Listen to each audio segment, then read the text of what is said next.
Good evening, black people and all allies fighting for black liberation, black prosperity, and black joy. I'm Charles Blow, and welcome to Prime. In an opinion piece this weekend, Senator Joe Manchin tried to explain why he's voting against the For the People Act and his opposition to ending the filibuster. His reasoning was a mess and totally nonsensical. He said that the fundamental right to vote has itself become overtly politicized, and that he wouldn't support the For the People Act because it is a partisan bill. Here's the partisan split. Republicans want to suppress the vote and Democrats want to expand it. That's it.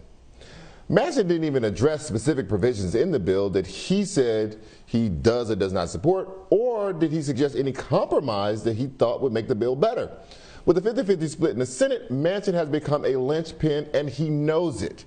If Manchin holds firm and refuses to vote for the bill, any bill that doesn't have Republican support, many of the Democrats' bills and much of the Biden agenda will be dead on arrival.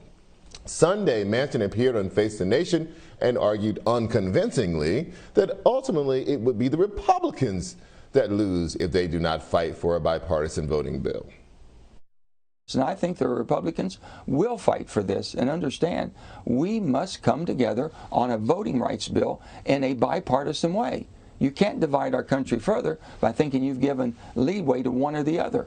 And if they think they're going to win by subverting and oppressing people from voting, they're going to lose.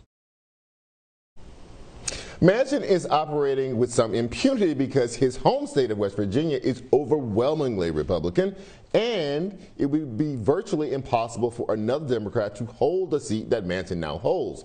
West Virginia is so incredibly red that President Obama failed to win a single county in the state in 2012, Hillary Clinton failed to win a single county in 2016, and Joe Biden failed again to win a single county in 2020. Joining us to discuss is host of the Al Franken podcast, former Senator Al Franken. Senator Franken, thank you very much for being here. Thank you for having me. Absolutely. Give us some context for what we're dealing with Joe Manchin. You know, he is, in words, a Democrat, but the way he is operating and his constituency is not necessarily a Democratic constituency, and his way of operating is not necessarily down the line Democratic. How do you view this?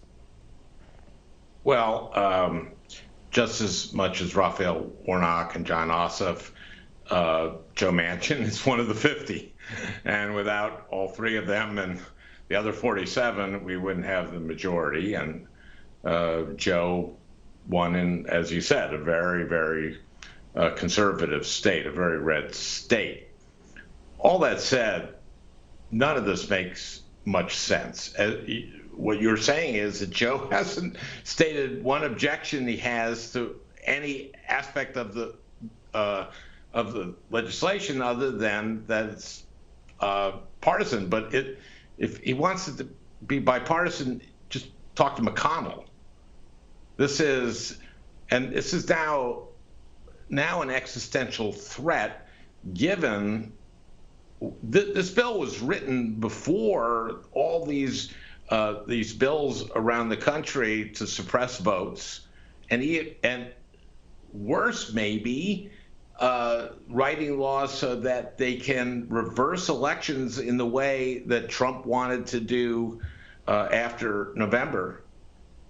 This is extremely dangerous, and I would just ask Joe, okay, what exactly about the bill don't you like? And if you're worried about partisan votes, you voted for the Rescue Act. That was 50. And this reminds me actually of 2009 when I first got there, and we were trying to get some bipartisanship for the ACA, for the healthcare bill, and Max Baucus kept meeting with them, and 3 months went by, and finally he just said, I guess they really don't have any interest in this. And Arlen Specter said, well, I could have told you that. Remember, Specter had come from the Republican caucus to the Democratic caucus, and after he said, well, I could have told you that, I said, well, then why didn't you? This is the same playbook. McConnell wanted Obama to be a one-term president. He wants Biden to be a one-term president. It's the same thing. So then what do we make of all this? I run out of patience with the language, right? People keep saying, like Manchin saying, we need to figure out ways to work in a bipartisan way. But the Republicans have made very clear on the record they have no intention whatsoever of working with the Democrats on anything, including, or maybe even especially, a bill that would allow more voters to vote, which they see as a bad thing, as an existential threat. Why do we keep engaging in this false language about there needing to be bipartisanship and we need to find a middle ground? What is the middle ground between being able to vote and not being able to vote? I'd like to hear Joe explain. What about the For the People Act? What provision, any provision in this that he's actually against? I would like to understand what it was. I'd like to see him put together a voting rights bill that does get 10 Republicans to support it. I don't think he's going to get that. I think that. Do you believe that there can be a slimmed down version of this bill, as some people have been discussing all day today? So, slim down, this would now take out all the things that are not directly about suppressing the vote, which I believe that pretty much all of it is to some degree. Or just put forward the John Lewis plus, bill. Do you think either one of those is a better route for them to take if Manchin is going to be intransigent on this issue? He has talked about just doing the John Lewis bill because he has Murkowski on that. Again, they're going to need 9 more Republicans, and I don't know if they're going to get it even on that. And that's just, reinstating, the federal oversight of elections, that Shelby County reversed. This really. I don't know how this is going to play out, but Joe has to explain some stuff. He can't just say, I'm against it because it's partisan. The reason it's partisan is because of the Republican Party. And they're just doing exactly what they've done every time Mitch McConnell wants to have the majority. He wants to get that midterm. He wants to win the midterm. He doesn't want anything accomplished before then. So give me your bigger picture perspective on this. What happens now? Are the Democrats' hands basically tied? Are we just going to have to deal with, for the foreseeable future, a reduced election pool because more barriers have been put up in front of them? Are there no other recourse other than waiting on a Supreme Court that has been stacked by Donald Trump? Yeah, I don't think we can rely too much on this court. There is such a thing as creative legislating. For example, let's say you wrapped up some of these provisions in a reconciliation bill. Let's say you put money for elections into a bill, then it gets into, as you know, reconciliation is something you could do with 50 votes. That's how we got the Relief Act done. There are ways to do things that maybe we don't see. But didn't the Senate parliamentarians say that they're only going to be able to do that 2 more times, use reconciliation twice more? That he's not going to allow them to endlessly use the same maneuver? That you think Manchin isn't going to allow them, or the parliamentarian? No. The Senate parliamentarian, didn't he come out and say that he's only going to allow the use of that reconciliation maneuver like 2 more times? She has said. I'm sorry. Yeah. Elizabeth has said that she would allow 1 at least, and possibly. My understanding is possibly 2. You can also wrap everything into 1. I mean, when we did the ACA through reconciliation, it was wrapped up with student loans. You can do 1 giant reconciliation bill. But Manchin is complaining that the one bill is too big. That he says this is too big? They keep talking about the number of pages as if that means something to most of America. They keep saying 800 pages, 1,000 pages, as if that means something. It doesn't mean anything. So No, but he keeps saying that that's too big. Also, those pages, I don't know if you've ever read a bill. It's like 100 words on a page, if that. It's like those pages aren't very. The font is very big, and the space. It's about War and Peace, you're saying. Okay, I got it. Yeah.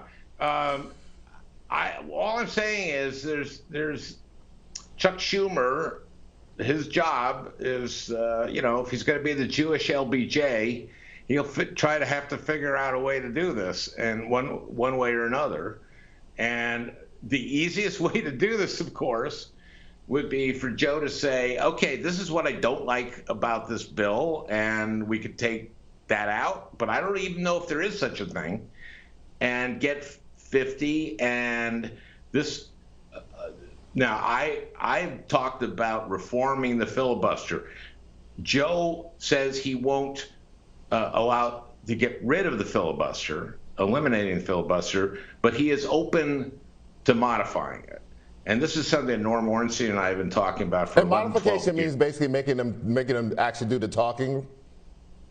A talking filibuster, and also, right now, to filibuster, all you need is one senator to go, I object, and you have a filibuster. And to break the filibuster, you need 60 votes. To me, the minority should come up with 41 votes to sustain a filibuster. The whole point of a filibuster is a minority. If a minority really feels strongly about something, they should be able to. They should fight for it. And the talking filibuster would mean they would have to have 41 Republican senators or senators to continue the filibuster on the floor and stay there. And they would have to. The talking filibuster means you have to debate. And everything has to be germane. No Ted Cruz doing green eggs and ham. And they have to stay there. And, Chuck Grassley's, he's, well, I can't do this. I can't stay here. That's what filibusters were. This would actually restore the filibuster to what it is. I've talked to Joe about this. And he has said that he is open. He said this on a number of those Sunday shows, that he is open to a modification, not the elimination. Senator Franken, thank you so much. I just think it's kind of a sad state of affairs that we're kind of held hostage by Joe Manchin. Anyway, but thank you so much, sir, for being on the show. I really appreciate it. Pleasure. Thank you, Charles. Absolutely.